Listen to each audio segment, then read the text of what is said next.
Mesdames et messieurs, bonjour, bonsoir. Bienvenue à notre live Facebook du dimanche. Comme vous le savez, le projet c'est 52 live Facebook en 52 dimanches. Moi, je pense que je suis pire que les gilets jaunes qui sont sur le 25e samedi. Mais moi, c'est 52 live Facebook en 52 dimanches. Je suis Josué Lamotte et étudiant haïtien vivant à Strasbourg. Voilà, là je suis à Strasbourg et ça fait 1 an que j'ai créé cette page Facebook. Je s'exprime qui est là pour garder les gens à rester motivés, à se dire que dans cette vie, il faut se donner des projets, il faut faire ci, il faut faire ça. Donc, en parlant de projets, aujourd'hui, je suis avec Urban, voilà, qui est entrepreneur. Et Urban, comment ça va? Oui, ça va très bien, mon frère Josué. Donc, Urban, est-ce que tu peux te présenter, dire qui tu es, ce que tu fais dans la vie? Parce que, à noter que c'est mon ancien camarade de classe, parce qu'on bien a fait sûr, la fac. C'est ça. La fac ensemble, voilà. Après, il nous a quittés pour des raisons par-ci, par-là. Bien voilà, sûr. Urban, qu'est-ce que tu es devenu? Merci, frère Josué. Je suis d'abord heureux d'être sur cette plateforme, surtout sur ce plateau, pour me présenter et dire un peu ce que je fais. Dans un premier temps, je vais vous faire une présentation stricte de ma personne et ensuite vous faire une présentation au sens large de ma personne. Donc, concernant la présentation au sens strict de ma personne, je suis président fondateur du groupe QIA, qui est une plateforme panafricaine de financement et d'investissement des projets en Afrique. Aujourd'hui, nous sommes en Afrique de l'Ouest et en Afrique de l'Est. Donc, en Afrique de l'Est, dirigé par M. Rachid, qui est au Kenya. Et en Afrique de l'Ouest, n'est-ce pas, dirigé en Côte d'Ivoire, par mon petit frère, M. Kuya Marc-André, et au Nigeria, par M. Agbola Junior. Donc, je dirige également la plateforme appelée JC Business Corporation, qui est une plateforme mondiale. Aujourd'hui, nous sommes sur 4 continents. Nous sommes en Asie, en Amérique, en Europe et en Afrique. Voilà, donc c'est une plateforme, n'est-ce pas, constituée de 4 entreprises, dont 2 inexistantes et 2 qui existent. Donc celle qui existe, c'est JCI Business et JC Business Network. Celle qui n'existe pas encore, que j'entends mettre dans 10 ans ou 5 ans, c'est JCI Business and Market et JCI Bank. Je dirige également l'association CEMAD, qui est une association qui a pour objet de régulariser les situations irrégulières en France et à l'étranger. Donc, depuis mai 2017, nous sommes en France et nous exerçons nos activités et les choses avancent. Nous régularisons conformément aux dispositions françaises, n'est-ce pas, les cas bien critiques. Et enfin, n'est-ce pas, au sens large, bien sûr, je suis représentant du CEFIS, le Cercle franco-ivoirien de coopération économique, dont le dirigeant est aujourd'hui à l'ambassade de France en Côte d'Ivoire. Il est le bras droit, n'est-ce pas, du président du Grand Est. Et aujourd'hui, je représente dans le Grand Est France le CEFIS. Et enfin, je suis membre d'honneur et actionnaire à EIC Corporation, une société très jeune qui a été annoncée par le magazine Forbes en 2015 comme la 3e société, n'est-ce pas, qui fait bouger le continent africain. Donc, si je comprends bien, tu fais beaucoup de choses. C'est assez bien, voilà, de voir comment les gens ils évoluent. Donc, pour ceux qui sont en train de se connecter dans ce live Facebook, on parle des réelles raisons d'entreprendre. Parce que en ce moment, comme j'ai dit sur ma page Facebook, j'ai entamé la 2e partie du développement personnel qui est la liberté financière. Voilà, c'est cette chose que beaucoup de gens travaillent pour savoir est-ce qu'on va rester avec un patron, pour savoir est-ce qu'on va rester dans un lien de subordination. Donc du coup, l'exemple, voilà, avec Urban qui est là aujourd'hui. Donc, Urban, qu'est-ce qui t'a poussé à entreprendre, à te dire qu'aujourd'hui, je vais commencer à entreprendre? D'abord, il y a 3 raisons. 3 raisons qui m'ont poussé à entreprendre. La première raison, c'est changer la société dans laquelle nous vivons. Donc, inculquer à cette société l'idéal d'entreprendre afin de changer la mentalité des jeunes, pour que ces jeunes comprennent que l'entrepreneuriat nous rend indépendants. Deuxième, la liberté financière. Lorsque nous sommes libres financièrement, nous sommes épanouis. Troisième, aider des personnes, parce que lorsque tu entreprends, tu peux recruter des personnes dans le besoin d'emploi et vraiment aider un maximum de personnes, parce que quand vous regardez M. Dangote, l'homme le plus riche d'Afrique, il a aujourd'hui plus de 7000 employés. Donc vous comprenez qu'il y a des personnes qui l'aident même à avoir de l'emploi, qui n'avaient pas d'emploi avant. Donc je pense qu'à travers l'entrepreneuriat, on peut permettre à 7000 personnes, n'est-ce pas, d'acquérir un emploi. Donc du coup, c'est à quel âge que tu as commencé à entreprendre? À quel âge? J'ai commencé à entreprendre à l'âge de 20 ans. J'étais apporteur d'affaires dans une société de téléphonie mobile. Donc en tant qu'apporteur d'affaires, j'étais déjà indépendant au sein de la société. Donc sachez une chose, je n'étais pas payé par la société, mais en tant qu'apporteur d'affaires, je gérais déjà un marché de 1000 abonnés, n'est-ce pas, au sein de la société de téléphonie mobile. Donc ce qui me permettait justement de subvenir à mes besoins directs. Et c'est là que j'ai commencé à entreprendre à cet âge. Et dans tout ça, qui a été tes modèles? Et est-ce que tu avais, bon, de nos jours, on voit, il y a pas mal de gars, si on parle de Bill Gates, c'est indépendant. Donc, du coup, qui ont été tes modèles depuis 20 ans? D'accord. Je pense qu'à cette époque, quand j'avais déjà 20 ans, il faut dire que, en tant que chrétien, je m'inspire toujours des chrétiens. Donc, chaque fois que je fais mes pas, j'ai des modèles en affaires, et ces personnes sont d'abord chrétiennes, et après, les autres ne sont pas chrétiennes, qui sont d'autres religions. Donc, les premières, surtout, c'est Bill Gates, qui est chrétien catholique d'ailleurs, qui fut l'homme le plus riche du monde. Ensuite, Jeff Bezos, qui est aussi de religion chrétienne. Ensuite, il y a Mike Adenuga, deuxième homme le plus riche d'Afrique, qui est aussi de religion chrétienne. Et il y a Jack Ma, qui est bouddhiste, et Dangote est musulman. Et donc, du coup, cette personne, qu'est-ce qu'il t'apporte dans ta vie de tous les jours? Comment ces personnes te motivent? D'accord. Je pense que quand j'observe un peu les conseils de toutes ces personnes, ils se relient à un niveau. Ils se relient à travers certaines qualités, certaines dispositions à avoir. Quand j'écoute Jeff Bezos, j'écoute Bill Gates, j'écoute Jack Ma, j'écoute Mike Adenuga, Dangote, ils se relient par une simple valeur que tout le monde peut avoir. C'est rêver grand ou penser grand pour devenir grand. Si vous rêvez petit ou pensez petit, vous resterez petit toute votre vie. Donc en tant que petit entrepreneur, lorsque tu rêves grand, tu deviendras à tout prix, avec une vision grande bien sûr, comme Jack Ma, comme Jeff Bezos, comme Bill Gates, ainsi de suite. Oui, c'est comme cette phrase qui dit rêvez grand et devenez ce que vous rêvez. Voilà, vous suivez ce live Facebook, donc le but c'est de dire à une ou deux personnes que l'objectif que vous pouvez entreprendre, que voilà, que c'est pas difficile, que il faut juste être motivé. Donc j'imagine que avec ce parcours que tu as aujourd'hui, comment tu as pu choisir les bonnes personnes pour ton entreprise, pour tes différentes actions, ce genre de choses? Il faut comprendre une chose. Choisir les bonnes personnes, c'est surtout ceux qui embrassent votre vision.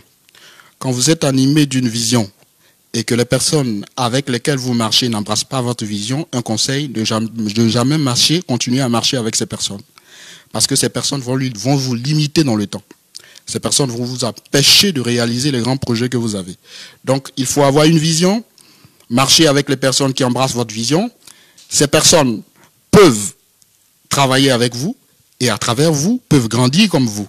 Parce que quand vous regardez aujourd'hui tous ces grands hommes d'affaires, il y a eu certains qui ont travaillé avec d'autres, mais aujourd'hui, qui sont devenus indépendants, tout en travaillant avec certains d'entre ces grands hommes d'affaires, ils ont eu cette idée d'entreprendre. Donc, c'est un peu ça. Jack Ma a travaillé dans diverses entreprises, à KFC. KFC même, il n'a pas travaillé parce qu'au moment où il est allé déposer son CV, il a été refusé. Voilà. Donc, c'est pour dire que les petits jobs qu'on fait à gauche, à droite, on le fait justement tout en ayant à l'esprit de faire quelque chose, une vision, de réaliser quelque chose.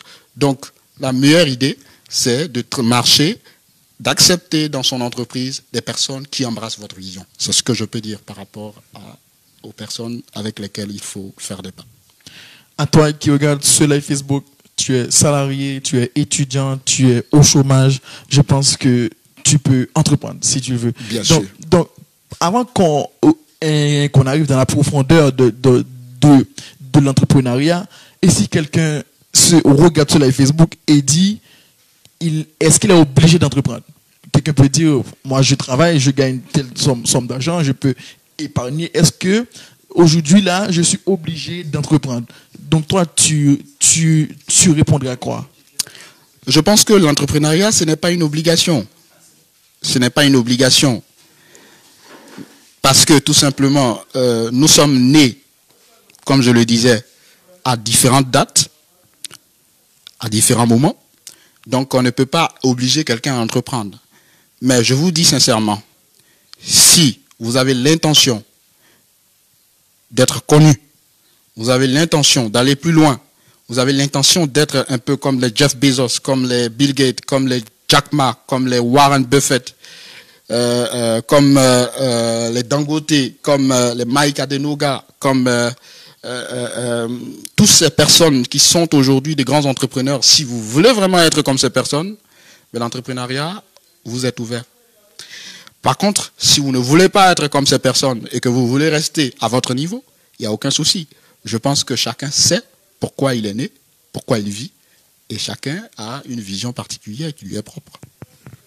Voilà, donc du coup, à toi qui regarde sur live Facebook, voilà, comme on a dit, tu sais pourquoi tu es né. Et maintenant, un étudiant, par exemple, qui veut entreprendre, voilà, quelles sont les possibilités, voilà, qu'il peut avoir pour commencer à entreprendre, selon toi? Je pense qu'il ne faudrait pas se limiter parce qu'on a assez de conjonctures ou on a assez de situations délétères. L'entrepreneuriat, c'est à tout niveau. Vous pouvez commencer par une association. Le fait de créer une association, c'est aussi entreprendre. Parce que tout simplement, vous n'avez pas un capital assez suffisant. Vous pouvez commencer par une association. J'étais à Paris quand un frère me disait je vais entreprendre, tout en louant, n'est-ce pas, des accessoires pour mariage. Je lui ai dit crée une association.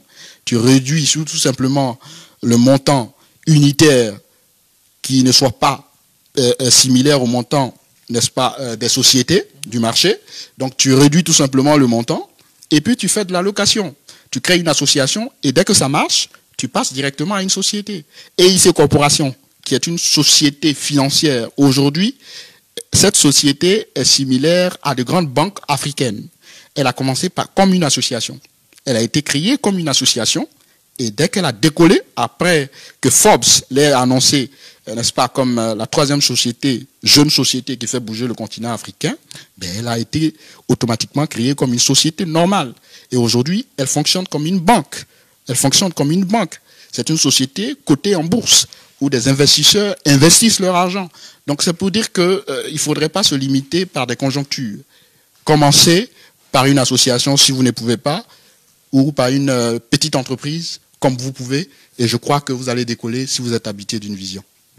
Voilà. Et comme on dit, il faut marquer le pas, même si tu sais pas où tu vas le déposer. Et bien sûr, bien sûr. C'est ça. Et en termes d'encadrement, parce que comme je dis, on va essayer d'être très pratique. Donc quelqu'un qui va écouter ce live Facebook va avoir les différentes manières, va avoir différentes façons pour commencer à entreprendre. Maintenant, en termes d'encadrement, qu'est-ce qu'il y a pour ces genre de personnes comme encadrement?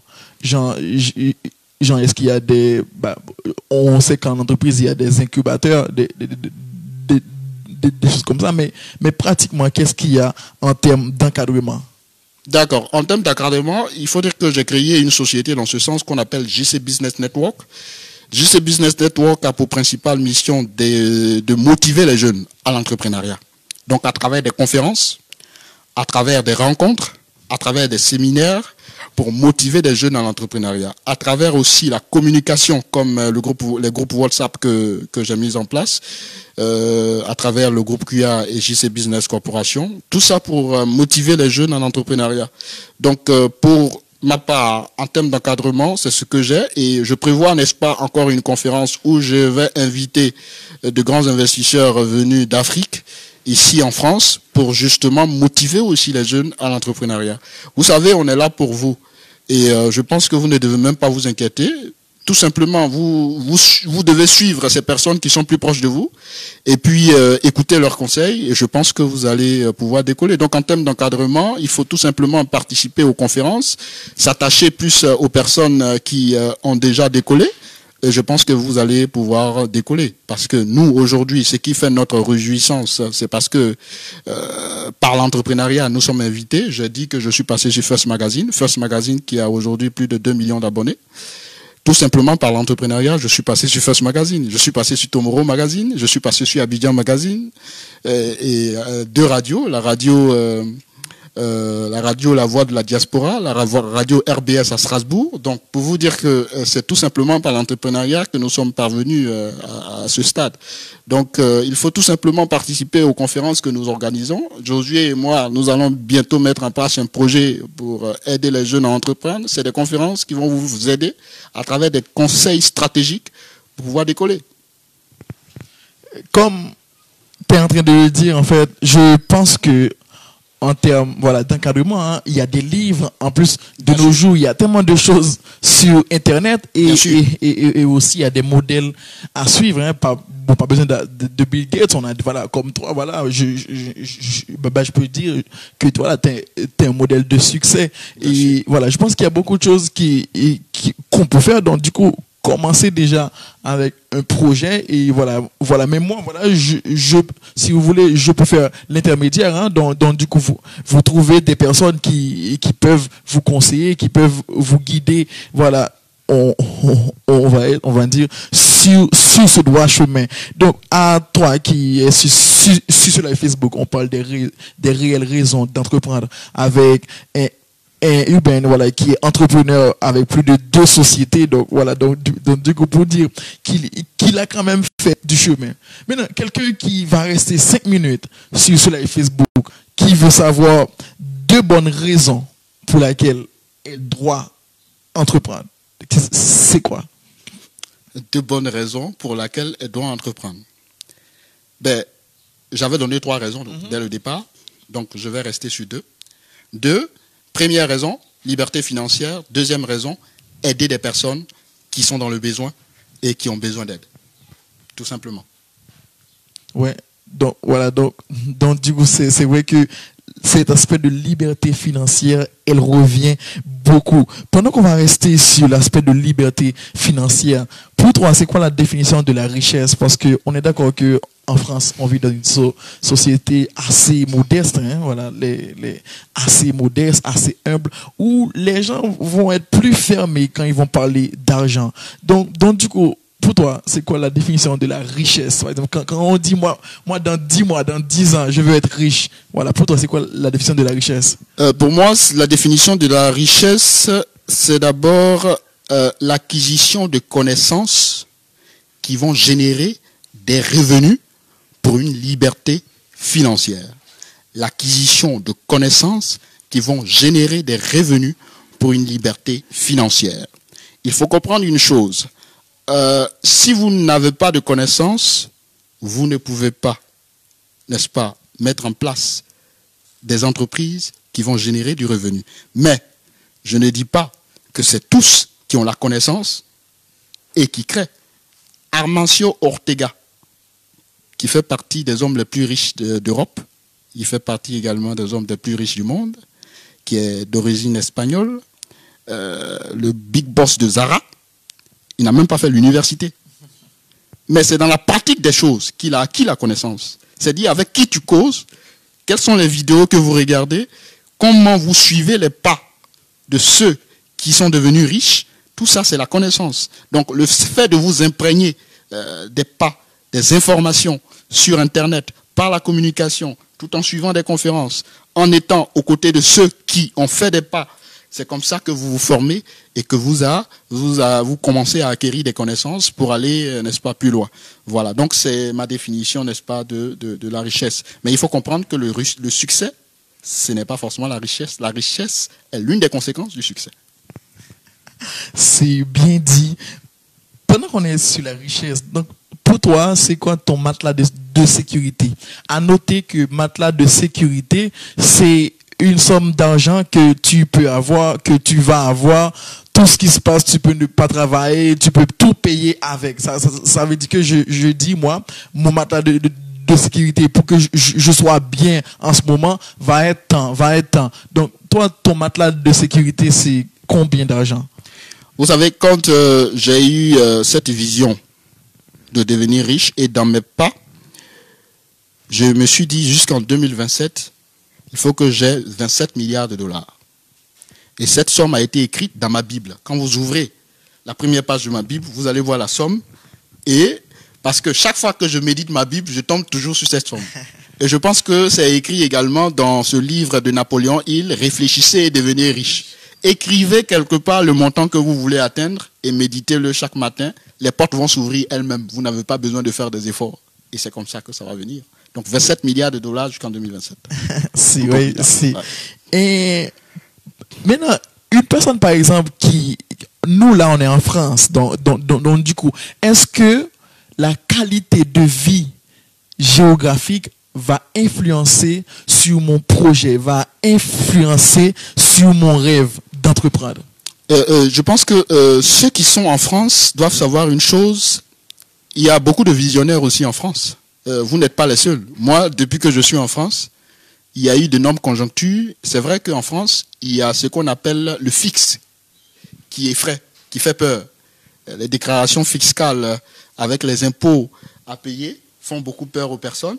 Mais je pense que cette conjoncture ne doit pas nous empêcher justement d'entreprendre. Il faut comprendre que tout le monde peut entreprendre en France et tout le monde peut réussir en France. C'est vrai que les francophones n'ont pas cette mentalité des anglophones, n'est-ce pas, qui, dans les pays anglophones, quand quelqu'un se lance dans l'entrepreneuriat, il va vite. Déjà aux États-Unis, à l'âge de 5 ans, 6 ans, les enfants déjà commencent à entreprendre. Même chez nous en Afrique, même si ce n'est pas déclaré, à l'âge de 5 ans, tu vois le petit, il vient avec ses petits bonbons dans une caisse et il commence à vendre à ses amis à l'école. Ça, c'est l'entrepreneuriat. C'est la base. Dangote, à cet âge, déjà vendait des bonbons à l'école primaire. Il est aujourd'hui l'homme le plus riche d'Afrique. Donc, je pense que l'entrepreneuriat, il ne faudrait pas penser que c'est parce que, tout simplement, on n'a pas créé une société, on a créé une société qui n'est pas déclarée, qu'on n'entreprend pas. Non, il ne faut pas se le dire. À partir de l'instant où tu commences à vendre quelque chose, déjà, là où tu vis, c'est l'entrepreneuriat. Et c'est au fur et à mesure que cet esprit d'entrepreneuriat va grandir. Et comme ça, tu deviendras grand. Ok, maintenant, je vais ramener ma question. Je suis haïtien. Oui. Par exemple, quelqu'un là qui me regarde en Haïti peut se dire, là, si je monte mon entreprise et toi qui est en France, monte ton entreprise, tu vas plutôt réussir parce que tu es en France et lui, il peut échouer parce qu'il est en Haïti à cause, voilà, c'est un pays pas trop riche. Bon, on va dire pas riche du tout. Et moi, j'appelle ça des excuses prétextuelles. Barack Obama dit il ne faut jamais se faire des excuses. Ne pas se dire que parce que tel est aux États-Unis, il réussit par rapport à moi. Non. Et je le disais tout à l'heure, Bob Proctor, qui est un acteur de développement personnel, a dit dans son livre que le cadre géographique ne doit pas influer sur la stratégie entrepreneuriale que chacun de nous a.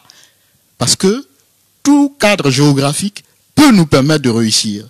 Il ne faudrait pas s'en fier pour se faire des arguments en vue de s'excuser sur nos pas. Non, pas du tout. Je pense que la première des choses, c'est d'avoir une vision. Je le disais tout à l'heure, la direction confirme la destination. Si vous avez une vision d'être riche, moi je suis issu de famille pauvre, mais comment ça se fait qu'aujourd'hui, à travers le groupe QA, je suis déjà en Afrique de l'Ouest et en Afrique centrale? Comment à travers JC Business Corporation, j'ai des représentations physiques dans 4 continents. Donc je pense qu'il y a des choses à se dire. Je pense qu'il y a possibilité d'entreprendre, même étant en France, même étant aux États-Unis. Et même en France, tu peux être même mieux que celui qui est aux États-Unis. Voilà. La seule alternative, c'est se faire une vision, avoir une vision et poursuivre cette vision. Ça, en parlant de pauvreté, ça m'a fait penser à une amie avec laquelle je parlais. Elle m'a dit, Josué, je suis issu d'une famille pauvre, mais visionnaire. C'est très bien. Voilà, voilà, on a tous, je pense que la plupart d'entre nous, on a ce témoignage. Moi, mes parents, bon, on n'est pas pauvres, mais assez modestes.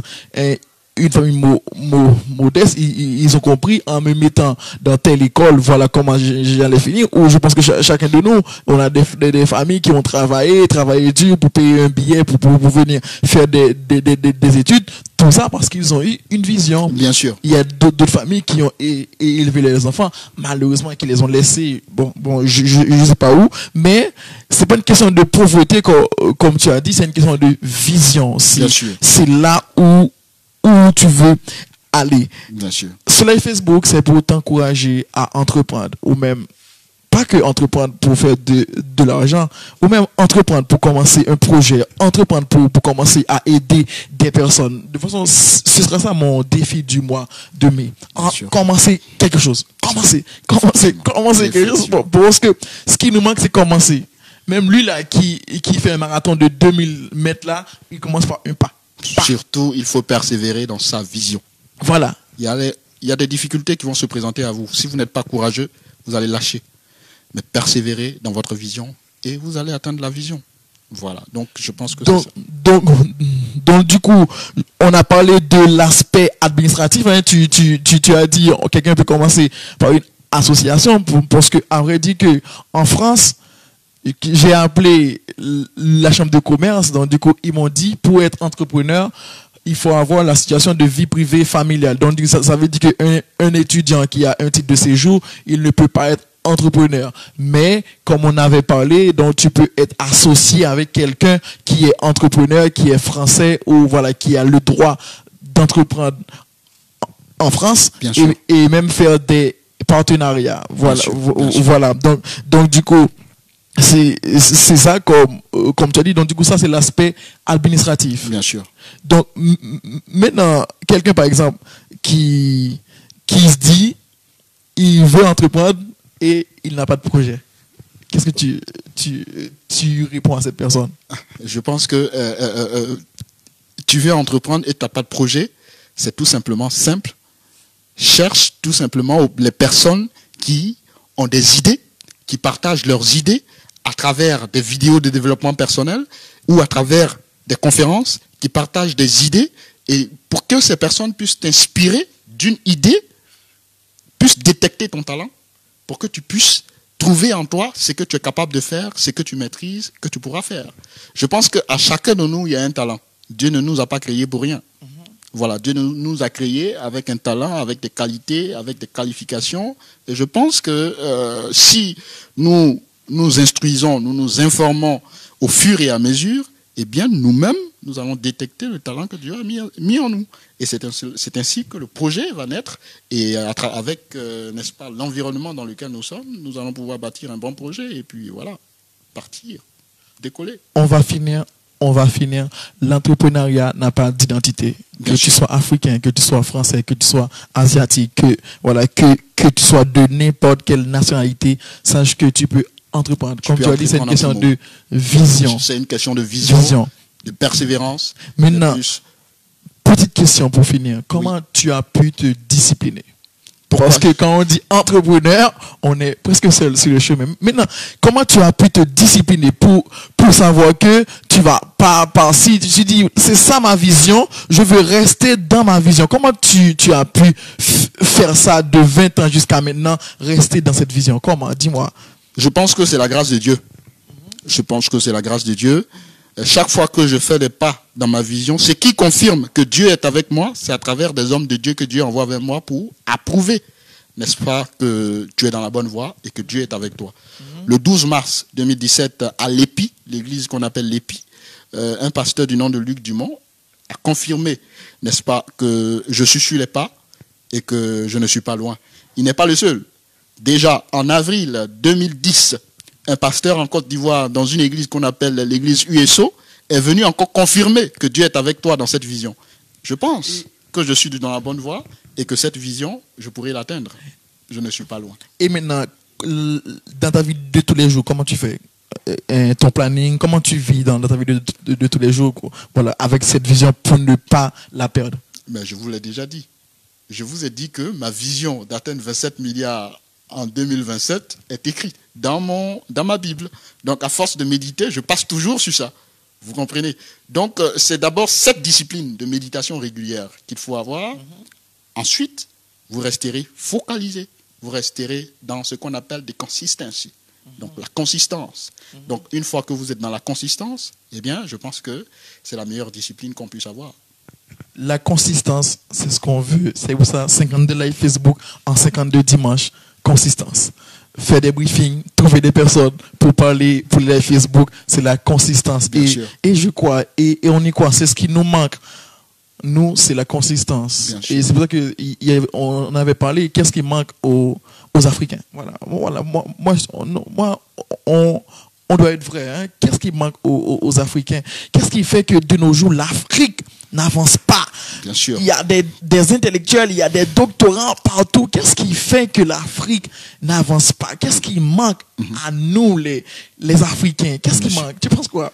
Mais la Bible dit que mon peuple périt faute de connaissance. Donc je pense que l'Africain ignore les ressources et les richesses qu'il a. C'est ça. Si l'Africain avait cette connaissance des richesses, si l'Africain savait que dans ces montagnes se trouvaient des diamants, de l'or, du fer, mais vous pensez qu'on serait à ce stade? Non, pas du tout.